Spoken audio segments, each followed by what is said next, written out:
Basic पे जो है वो 6,460 रुपए था, लेकिन उससे पुराने जो सिपाही थे जिनका 6,460 से नीचे जो फिक्स हुआ था उनको ये एंट्री लेवल पे मिलना था। और उसी तरह से हवलदार जो डायरेक्ट एंट्री वाले हवलदार जो मास्टर जी होते हैं, उसके बाद जो स्पोर्ट्स वाले हवलदार होते हैं, सर्वेयर होते हैं, उनको भी जो है 8,560 रुपए करके मिलना था। पुराने जो हवलदार थे उनको भी नहीं दिया गया था। कई ऐसे लोग थे। और साथ ही साथ जो डायरेक्ट एंट्री वाले नायब सूबेदार होते हैं, जो आरटीजेसीओ होते हैं या जो कैटरिंग जेसीओज होते हैं, उनको भी 9,300 रुपए जो है बेसिक पे 2006 में फिक्स होना था। जो पेंशन अदालत का सिस्टम था, साल में 4 पेंशन अदालत होती थी, जो वाइड पब्लिसिटी उसको दिया जाता था, न्यूज़पेपर वगैरह में उसके बारे में निकाला जाता था, पेपर्स, होर्डिंग्स, बैनर वगैरह लगाए जाते थे। वो सिस्टम जो है कहीं न कहीं जो डिपार्टमेंट्स हैं, बाकी मिनिस्ट्रीज़ हैं, उन्होंने डिसकंटिन्यू कर दिया। तो इस मैटर के ऊपर कहीं न कहीं फटकार लगाते हुए नमस्कार, वंदे मातरम। दोस्तों, स्वागत है आप सबका सैनिक पाठशाला में। सैनिक पाठशाला के इस वीडियो में बहुत ही इंपॉर्टेंट 2 मुद्दों को लेके आया हूं दोस्तों। एक तो मुद्दा है पेंशन अदालत, जो कि ministry of personnel public grievance and pensions का जो department of pensioner and pensioners welfare जो है, उसने एक ऑफिस मेमोरेंडम जारी किया, जिसने कहीं ना कहीं बाकी जो डिपार्टमेंट्स हैं, बाकी जो मिनिस्ट्रीज हैं, उनको फटकार लगाया है कि पेंशन अदालत आपने डिसकंटिन्यू क्यों कर दिया। और साथ ही साथ दूसरा जो मैटर है, जो कि मैं सैनिक पाठशाला में कई बार उठा चुका हूं, जो एंट्री लेवल पे रहे, एंट्री लेवल पे जो सिपाही का है, हवलदार का है और नायब सूबेदार का है, उनका एंट्री लेवल पे के ऊपर एक दोबारा से क्वेश्चन हुआ है। और उस क्वेश्चन का जवाब देते हुए डिफेंस मिनिस्ट्री ने एक लेटर जारी किया है। दोनों चीजों के बारे में इस वीडियो में डिस्कस करेंगे दोस्तों। इससे पहले कि इस वीडियो में आगे बढ़े, मेरा आप सबसे आग्रह है, अगर सैनिक पाठशाला चैनल को आप सब ने अभी तक सब्सक्राइब नहीं किया है, तो चैनल के साथ जुड़े रहने के लिए, इसका हिस्सा बने रहने के लिए चैनल को सब्सक्राइब जरूर करें। और साथ ही साथ बगल में जो बेल आइकन है उसको भी प्रेस करें, ताकि जो भी वीडियोज इस चैनल में अपलोड हो उनका नोटिफिकेशन आपको तुरंत ही मिलता रहे। तो चलिए दोस्तों, मैं बताता हूं आपको कि क्या department of pension and pensioner welfare ने 18 नवंबर को एक लेटर, एक ऑफिस मेमोरेंडम जारी किया, जिसमें यह बताया कि जो पेंशन अदालत का सिस्टम था, साल में 4 पेंशन अदालत होती थी, जो वाइड पब्लिसिटी उसको दिया जाता था, न्यूज़पेपर वगैरह में उसके बारे में निकाला जाता था, पेपर्स, होर्डिंग्स, बैनर वगैरह लगाए जाते थे, वो सिस्टम जो है कहीं ना कहीं जो डिपार्टमेंट्स हैं, बाकी मिनिस्ट्रीज हैं, उन्होंने डिसकंटिन्यू कर दिया। तो इस मैटर के ऊपर कहीं ना कहीं फटकार लगाते हुए department of pension and pensioner welfare ने 18 तारीख को एक लेटर निकाला दोस्तों, कि आगे अभी उसको कंटिन्यू रखना पड़ेगा। अगले 1 महीने के अंदर आप शेड्यूल बनाइए, आप जो है साल में 4 आपको निकालने हैं, पेंशन अदालत एस्टेब्लिश करने हैं, और जितने भी पेंशनर्स हैं उनको जो है एडवांस में इंटीमेशन देना पड़ेगा कि कहाँ होने वाला है, कब होने वाला है, कैसे होने वाला है पेंशन अदालत। और साथ ही साथ आपके जितने ग्रीवेंस हैं, जो पेंशनर्स के ग्रीवेंस हैं, आप भेज सकते हैं। उसके लिए आपको 90 दिन का समय मिलेगा दोस्तों। आप अपना पेंशन अदालत से पहले अपने ग्रीवेंस को डाल सकते हैं।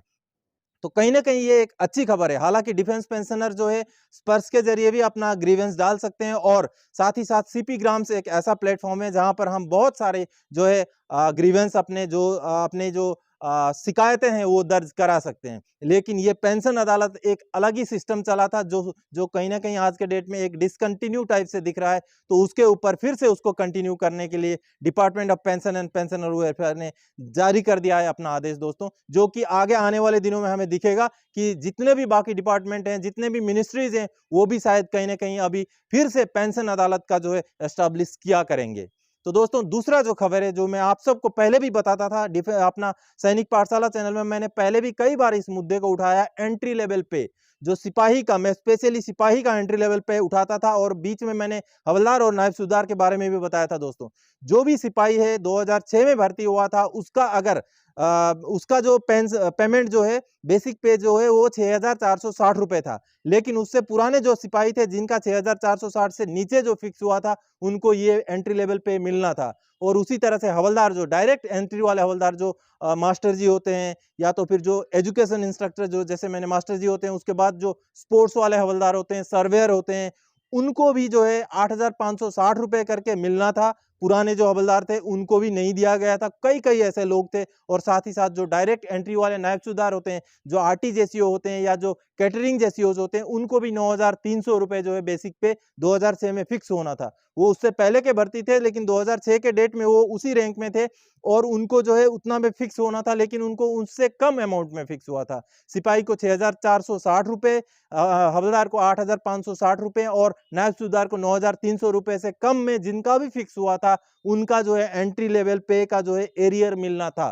तो इसके ऊपर डिफेंस मिनिस्ट्री को एक सवाल पूछा गया और उस सवाल का जवाब देते हुए डिफेंस मिनिस्ट्री ने यह बताया दोस्तों कि टेरिटोरियल आर्मी वालों को भी ये बढ़ोतरी लागू है।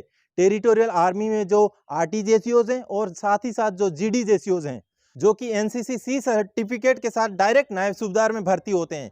तो जो भी भर्ती हुए थे 2006 से पहले सिपाही, नायब सूबेदार या हवलदार रैंक में डायरेक्ट भर्ती वाले, तो उनको जो है ये बढ़ोतरी लागू था और उनको ये पैसा नहीं मिला था। 2021 में हालांकि जितने सर्विंग में थे उनको मिल गया था।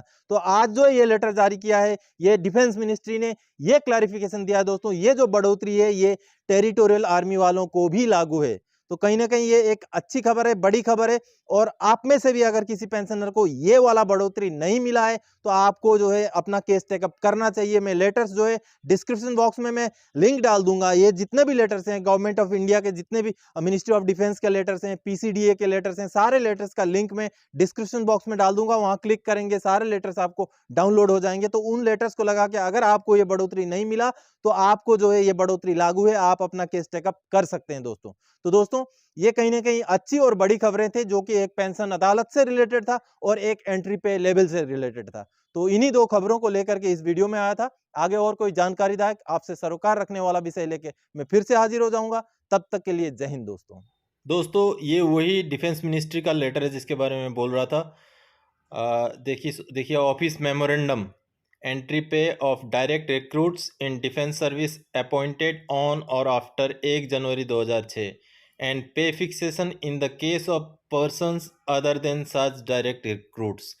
तो ये जो डायरेक्टली रिक्रूट होते हैं, कोई सिपाही में होता है, कोई हवलदार में होता है, कोई नायब सूबेदार में होता है, तो उनके बारे में ये बढ़ोतरी के ऊपर ये लेटर है। जो टेरिटोरियल आर्मी के ऊपर ये क्लैरिफिकेशन है। जैसे कि आप सब देख पा रहे हैं दोस्तों, यहाँ क्लियर लिखा हुआ है regarding applicability of the aforementioned MOD office memorandum dated so and so to TA personnel. It is clarified that MOD office memorandum so and so dated 25 March 21 is also applicable for the following trades ranks of TA personnel, जो कि नीचे आपको religious teacher और GD जेसीओस graduate with NCC certificate Naib Subedar दिख रहा है दोस्तों।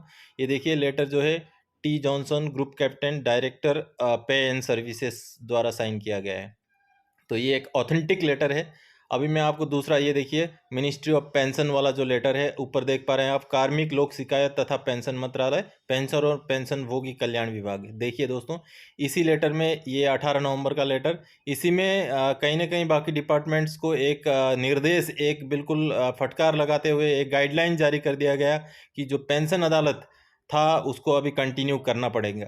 आप इस लेटर को आप डिस्क्रिप्शन बॉक्स में से डाउनलोड भी कर सकते हैं।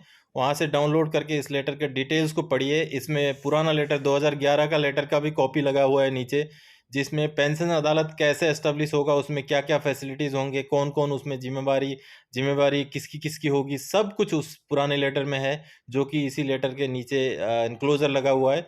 तो वो भी आपको साथ साथ ही डाउनलोड हो जाएगा, तो उसमें आप पढ़ सकते हैं कि बहुत सारे डिटेल्स उसमें आपको मिल जाएंगे दोस्तों।